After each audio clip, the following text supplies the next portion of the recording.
Meanwhile, Manchester United with one step into the semi-finals with a 2-0 victory away against Granada. Jan and Ali with us to reflect on this game. What reflection shall we have on this game, Ali?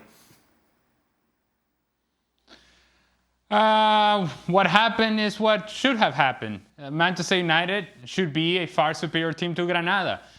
Just a little bit of context as for Granada and who they are. 15 years ago, Granada were in the 4th division of Spanish football. So for them, Europa League is a dream come true. Whereas for Manchester United is an afterthought, or perhaps they look down upon Europa League.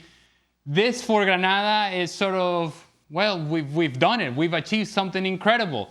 They are 9th currently in La Liga. This is a team that should not and would not be competitive against a club like Manchester United. And in the end, 2-0. And it was probably as comfortable as it could have been away from home for Manchester United. Even though they weren't great, Granada is simply not a good enough team.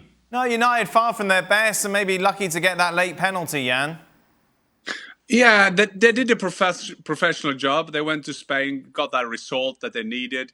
I mean, the most common phrase of this game was "misses next match," because you felt like every Manchester United player was booked all the time. McTominay, Maguire, and so on. So they were lucky to get that second goal, because I think there was a very soft penalty. It was a bad penalty as well, but Manchester United don't care. They won 2-0, did a professional job, and now they're in another semi-final, and Ole Gunnar will be up all night thinking of another semi-final, which has been a nightmare for him. But still, they are now very close to get to a final and to finally get a title. There's still a second leg to be played, Jan. Let's not forget that. Old Trafford next week. Manchester United favourites, though, and big-time favourites as well, to go on and win the Europa League. El Clasico this weekend, Real Madrid against Barcelona, and there's far from just bragging rights at stake. A huge game regarding the title race. Remember, Atleti in freefall at the moment. We'll, of course, be looking ahead to the game in more detail tomorrow. A game that Barcelona, according to the bookies, go into as favourites. Ali, you're not with us tomorrow, so as you're here, let's ask you about this game. So many different subplots coming into this match. A fascinating tie ahead.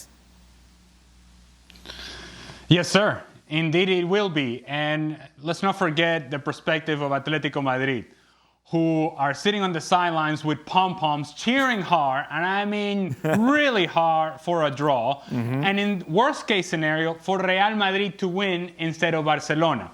Now, putting Atletico Madrid to the side because they have their own issues, let's look at Real Madrid and Barcelona. Real Madrid now coming after this very impressive performance against Liverpool, but a performance in which they left a lot of legs on the field. And towards the end of that match, it felt like Real Madrid, those old legs were getting a little tired. And now they have to look forward to the second leg against Liverpool. And so what happens in the middle of it all? Well, they have to play El Clasico, and a Clasico that matters. As for Barcelona, they beat Valladolid. Yeah, more stressful than it needed to be. This was on Monday. So on pure mathematics, you're looking at Barcelona with 2 extra days of rest than Real Madrid. And then they don't have to concern themselves with a second leg of whatever. And so to me, when I think of who has the advantage coming into this game and who has the momentum, even though both teams come from wins, it has to be Barcelona, because indeed they'll have fresher legs. It's a team that now seems to be playing with a purpose in La Liga, while Real Madrid does not have the depth, and they do have injuries. They have COVID situation. One of the big questions for Real Madrid has been that depth. That depth will be tested this weekend. I think it's Barcelona. They win it 2-1 at Real Madrid.